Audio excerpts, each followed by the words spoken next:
கணவன் மனைவியுடைய வாழ்க்கையில அண்டர்ஸ்டாண்டிங், புரிந்துணர்வு, சந்தோஷம் வருவதற்கு மிக முக்கியமான இன்னொரு விஷயம் இருக்குன்னு தெரியுமா? வீட்டில் பொம்பளைகள், மனைவிமார்கள், பெண்கள் இருக்கிற நேரத்தில் வந்து கணவனை சந்தோஷப்படுத்துற மாதிரியான வார்த்தைகளை தான் பெண்கள் பேசணும்.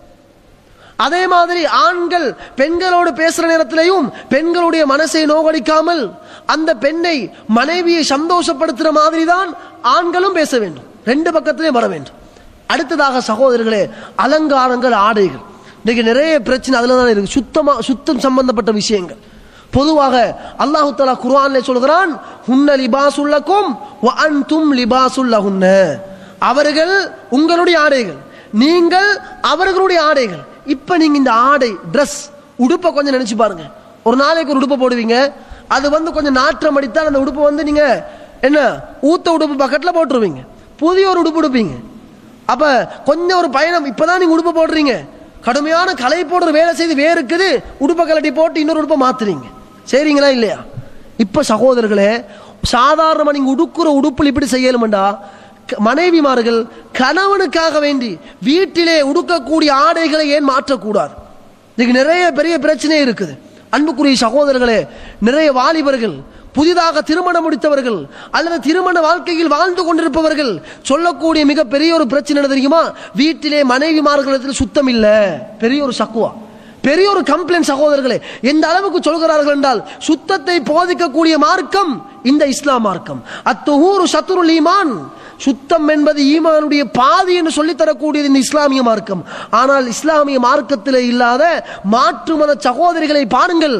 அவர்கள் காலையிலே ஆபீஸ்களுக்கு போகிறார்கள், மாலையிலே திரும்பி வருகிறார்கள். அவர்கள் பொய்க்காவது மேக்கப் எல்லாம் பண்ணிக்கிட்டு, பார்க்க கூடாது, நான் சொல்கிறேன், நிலைமையை சொல்றேன், இப்படி எல்லாம் அலங்கரிச்சு கொண்டு போகிறார்கள், அலங்கரித்துக் கொண்டு வருகிறார்கள். பாதையில் போறவார ஆண்கள் எல்லோரும் அவர்களை பார்த்து ஹராத்தை ரசித்துக் கொண்டு இருக்கிறார்கள். இப்படி எல்லாமே நடக்குதா இல்லையா? ஒவ்வொரு நாளும் ஆபீஸுக்கு போகணும், ஆபீஸ்ல ஸ்டாஃப் மாரெல்லாம் பார்த்து எனக்கு ஹிண்ட் அடிக்க கூடாது என்பதற்காக வேண்டி ஒவ்வொரு நாளும் மண்டே, திங்கட்கிழமை ஒரு சாரி உடுத்தா வெனிஸ்டே அடுத்த இன்னொரு சாரி, டியூஸ்டே இன்னொன்று, தேர்ஸ்டே இன்னொன்று, கிழமையில மாறி மாறி உடுக்கிறதுக்கு ஆட வச்சிருப்பாங்க. அதே மாதிரி கல்யாண ஃபங்க்ஷன் வந்து அது கொடுக்கறதுக்கு வேற, நார்மல் ஃபங்க்ஷன் வந்து அது கொடுக்கறதுக்கு வேற. இப்படி வைக்கிறாங்களா இல்லையா? எங்களையும் இருக்கிறாங்களா? என்ன சொல்ல வர தெரியுமா சகோதரர்களே? இது மாற்று மதத்துக்கு சொந்தமான ஒரு விஷயம் அல்ல சுத்தம் என்பது. பெண்கள் விளங்கிக் கொள்ள வேண்டிய முக்கியமான விஷயம், ஆண்களும் விளங்கிக் கொள்ள வேண்டிய முக்கியமான விஷயம். இரண்டு பேரும் வீட்டிலே இருக்கிற நேரத்தில் மிகவுமே சுத்தமாக இருக்க வேண்டும் சகோதரர்களே. பெண்களை பொறுத்தவரைக்கும் வெளியிலே வருகின்ற நேரத்தில் அலங்காரங்களை வெளிக்காட்டிக் கொண்டு, தன்னுடைய ஜீனத்துகளை வெளிக்காட்டிக் கொண்டு வெளியே வருவது சுத்தமான ஹராம், இஸ்லாம் தெளிவாக சொல்கிறது. அதே நேரத்தில் வீட்டில் இருக்கிற நேரத்தில் கணவனுக்கு முன்னாடி எப்படி வேண்டுமாக இருந்தாலும் அலங்கரித்துக் கொள்ளலாம், எப்படி வேண்டுமாக இருந்தாலும் ஆடைகளை அணிந்து கொள்ளலாம். இஸ்லாம் அனுமதி தந்திருக்கிறது. அன்புக்குரிய இஸ்லாமிய சகோதரர்களே, கணவன்மார்கள் எதிர்பார்க்கிறார்கள், நீங்கள் ஒவ்வொரு நாளைக்கு ஒவ்வொரு ஆடைகளை மாற்றி மாற்றி உடுக்கணும், ஒவ்வொரு டிசைன்ல நீங்க ஆடைகளை உடுக்கணும், ஒவ்வொரு டிசைன்ல முடிகளை பின்னிக் கொள்ள வேண்டும், ஒவ்வொரு டிசைன்ல வந்து நீங்கள் கணவனுக்கு முன்னாடி ஒவ்வொரு நாளும் அழகை வெளிக்காட்ட வேண்டும். அந்த கணவன்மார்கள் எதிர்பார்க்கிறார்கள். ஏன் இந்த துரோகம் செய்கிறீர்கள்? அன்புக்குரிய இஸ்லாமிய சகோதரர்களே, கணவன்மார்கள் சொல்வார்கள், காலையில் நான் வேலைக்கு போற நேரத்தில் எங்களோட மனைவி ஒரு கவுனோட வந்து எங்களை வழி அனுப்புவான், மாலை 5 மணி 6 மணிக்கு வீட்டுக்கு திரும்பி வர நேரத்திலையும் அதே கவுனோட தான் வீட்டுக்கு வரவேற்பான். கொஞ்சம் வித்தியாசம் இருக்கும், காலையில் இருந்ததை விட அந்த கவுன்ல கொஞ்சம் கறிபட்டு இருக்கும், ஊத்தப்பட்டிருக்கும், கிச்சன்ல வேலை செஞ்சு, அவ்வளவுதான். அதோட எல்லாம் வெறுத்தாச்சு. அடுத்த நாள் காலையிலே வேண்டுமாக இருந்தாலும் அதே கவுனோட வழி அனுப்பி வச்சிருவாங்க. அன்புக்குரிய சகோதரர்களே, இப்படி இஸ்லாம் சொல்லல, இப்படி இஸ்லாம் சொல்லல.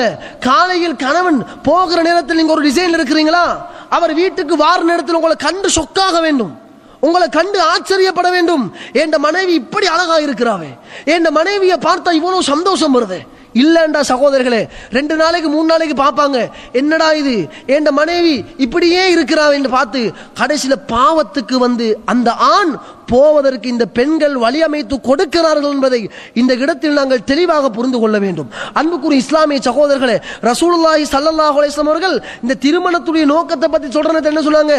யா மஅஷர ஷபாப், ஏ வாலிபர்களே, மன் இஸ்ததா மின்குமுல் பாஅத ஃபல்யதஸவ்வஜ், உங்கள யாருக்கு சக்தி இருக்கிறதோ அவர்கள் திருமணம் முடித்துக் கொள்ளுங்கள். என்ன காரணம்?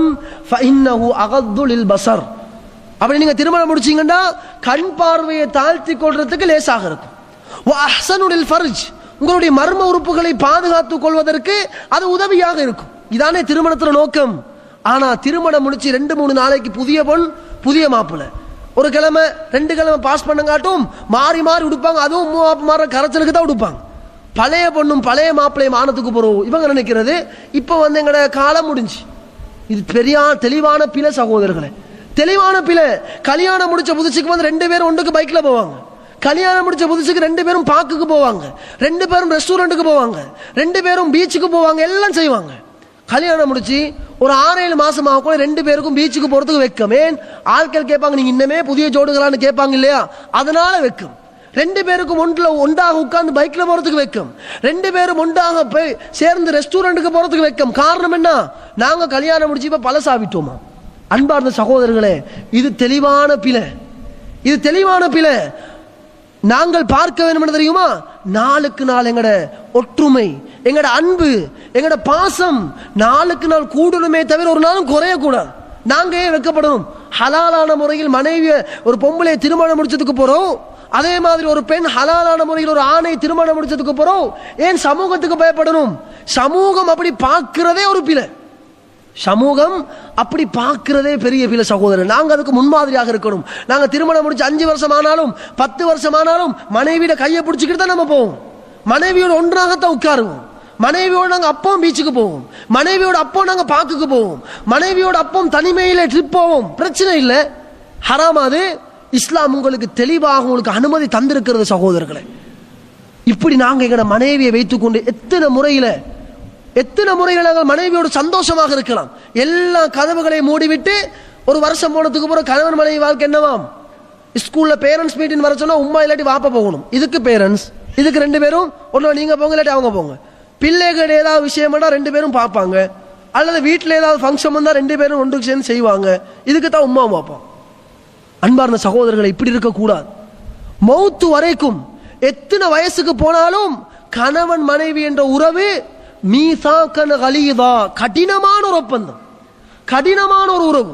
அன்பு கூடிக்கொண்டே போக வேண்டும். இன்னைக்கு பார்க்கிறோம் சகோதரர்களே, எத்தனையோ குடும்பங்கள்ல கல்யாணம் முடிச்ச புதுசுக்கு ஒன்றா இருப்பாங்க. அதுக்கப்புறம் கொஞ்சம் கொஞ்சமா அப்படி அன்பெல்லாம் தூரமாக ஆரம்பிக்கும். திரும்ப 50 வருஷம் தாண்டினதுக்கு போறோம் அந்த பழைய கிழவனும் கிழவியும் ஜோடி சேரன்னு சொல்லுவாங்க இல்லையா, திரும்ப 2 பேரும் ஒன்று சேருவாங்க. ஏன் ஒன்று சேராங்க தெரியுமா?